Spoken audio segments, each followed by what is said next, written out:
أشهد أن محمدا رسول الله۔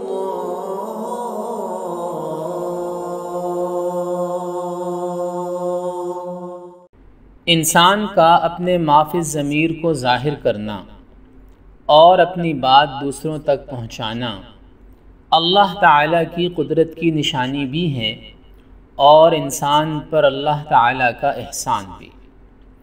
اللہ تعالیٰ نے سورۃ الرحمن میں اپنی اس نعمت کا خاص طور پر ذکر فرمایا۔ ارشاد باری تعالیٰ ہے علمہ البیان، کہ اللہ نے انسان کو بولنا سکھایا۔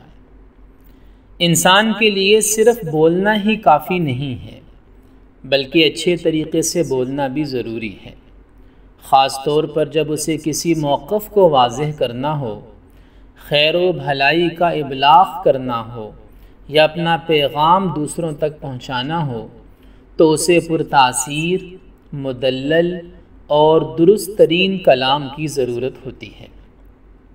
یہی وجہ ہے کہ قرآن مجید میں جن انبیاء کرام علیہم السلام کا تذکرہ آیا ہے، ان کے واقعات میں جہاں ہمیں معارف کا ایک جہان ملتا ہے تو وہیں ان واقعات میں ہمیں مکالمے کے آداب بھی ملتے ہیں۔ قرآن مجید میں گفتگو اور مکالمہ کے جو آداب بیان ہوئے ہیں ان میں سے کچھ پر ہم یہاں بات کرتے ہیں۔ قرآن مجید میں مکالمہ کا ایک ادب یہ بیان ہوا ہے کہ قولوا للناس حسنا، لوگوں سے اچھی بات کہو، یعنی جب انسان لوگوں سے بات کرے تو قول حسن ادا کرے، اچھی بات کرے۔ اسی طرح ایک اور مقام پر فرمایا یا ایھا الذین آمنوا اتقوا اللہ وقولوا قولا سدیدا، اے ایمان والو اللہ سے ڈرو اور ٹھیک بات کیا کرو۔ قرآن مجید میں مکالمہ کے جو آداب آئے ہیں ان میں ایک ادب ہے کہ دوسروں پر طنز کرنے سے، ان کا مذاق اڑانے سے اور استہزاء کرنے سے اجتناب کیا جائے۔ سورۃ الحجرات کی آیت نمبر 11 میں اللہ تعالیٰ فرماتے ہیں اے ایمان والو، ایک قوم دوسری قوم سے ٹھٹھا نہ کرے، عجب نہیں کہ وہ ان سے بہتر ہوں۔ اسی طرح سورہ ھمزہ کی پہلی آیت میں ارشاد باری تعالیٰ ہے وَيْلٌ لِكُلِّ ہُمَزَةٍ لُمَزَةٍ، ہر غیبت کرنے والے اور طعنہ دینے والے کے لیے ہلاکت ہے۔ کسی کو طعنہ دینا اس کے کسی گناہ پر، اس کے کسی عیب پر، اس کی کسی جسمانی کمزوری پر یا اس کی کسی خاندانی کمزوری پر یا رنگ و نسل کی بنیاد پر یہ گناہ کبیرہ ہے۔ کسی انسان کو طعنہ دینا گناہ کبیرہ ہے، کیونکہ قرآن مجید میں یہ گناہ کرنے والے کے لیے ویل، ہلاکت کے الفاظ آئے ہیں، اور جن گناہوں کے لیے قرآن ویل یعنی ہلاکت کا لفظ استعمال کرتا ہے وہ گناہ کبیرہ ہوتے ہیں۔ اسی طرح مکالمہ کے آداب میں سے ایک ادب یہ ہے کہ جو کم علم لوگ ہیں، جاہل لوگ ہیں، ناواقف لوگ ہیں، ان کے ساتھ مباحثہ نہ کیا جائے، ان کے ساتھ کج بحثی نہ کی جائے۔ سورۃ الفرقان کی آیت نمبر 63 میں ارشاد باری تعالیٰ ہے وَعِبَادُ الرَّحْمَنِ الَّذِينَ يَمْشُونَ عَلَى الْأَرْضِ هَوْنًا وَإِذَا خَاطَبَهُمُ الْجَاهِلُونَ قَالُوا سَلَامًا، اور رحمان کے بندے وہ ہیں جو زمین پر دبے پاؤں چلتے ہیں، اور جب ان سے بے سمجھ لوگ بات کریں تو کہتے ہیں سلام ہے۔ تو کم علموں کے ساتھ بحث و مباحثہ سے باز رہنا یہ بھی قرآن مجید میں مکالمہ کے آداب میں ذکر کیا گیا ہے۔ اسی طرح جھوٹ سے اور فضول باتوں سے اجتناب قرآن مجید میں مکالمہ کے آداب کا ایک اہم حصہ ہے۔ سورۃ الفرقان کی آیت نمبر 72 میں ارشاد باری تعالیٰ ہے وَالَّذِينَ لَا يَشْهَدُونَ الزُّورَ وَإِذَا مَرُّوا بِاللَّغْوِ مَرُّوا كِرَامًا، کہ وہ جو بیہودہ باتوں میں شامل نہیں ہوتے اور جب بیہودہ باتوں کے پاس سے گزریں تو شریفانہ طور سے گزرتے ہیں۔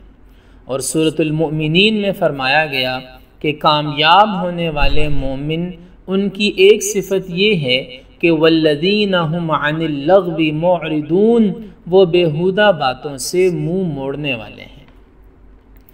اسی طرح مکالمہ کے آداب میں سے ایک ادب ہے نرمی اور خوش مزاجی کے ساتھ بات کرنا۔ اللہ تعالیٰ نے قرآن مجید میں حضرت موسیٰ علیہ السلام کا تذکرہ فرمایا، اور قرآن مجید کی کئی آیات میں، قرآن مجید کے تقریباً 28 پاروں میں حضرت موسیٰ علیہ السلام کا ذکر آیا۔ ایک مقام پر اللہ تعالیٰ حضرت موسیٰ اور حضرت ہارون علیہ السلام سے خطاب کر کے انہیں فرعون کے پاس جانے کو کہتے ہیں۔ حکم ملتا ہے کہ فرعون کے پاس جاؤ اور اسے دین حق کی دعوت دو۔ وہاں یہ فرمایا جا رہا ہے، سورہ طٰہٰ کی آیت نمبر 44 ہے، فَقُولَا لَهُ قَوْلًا لَيِّنًا، کہ تم دونوں یعنی حضرت موسیٰ اور حضرت ہارون سے کہا جا رہا ہے کہ تم دونوں فرعون کے ساتھ نرمی سے بات کرنا۔ آپ اس سے اندازہ لگائیے کہ اپنے وقت کے دو عظیم پیغمبروں کو فرعون جیسے باغی اور سرکش کے پاس بھیجا جا رہا ہے، لیکن ساتھ یہ حکم دیا جا رہا ہے کہ اس کے ساتھ نرمی سے بات کرنی ہے۔ اسی طرح اسلام میں، قرآن میں جو مکالمہ کے آداب ہیں، ایک ادب یہ ہے کہ حکمت اور دانائی کے ساتھ، دانش مندی کے ساتھ اور پرتاثیر انداز میں گفتگو کی جائے۔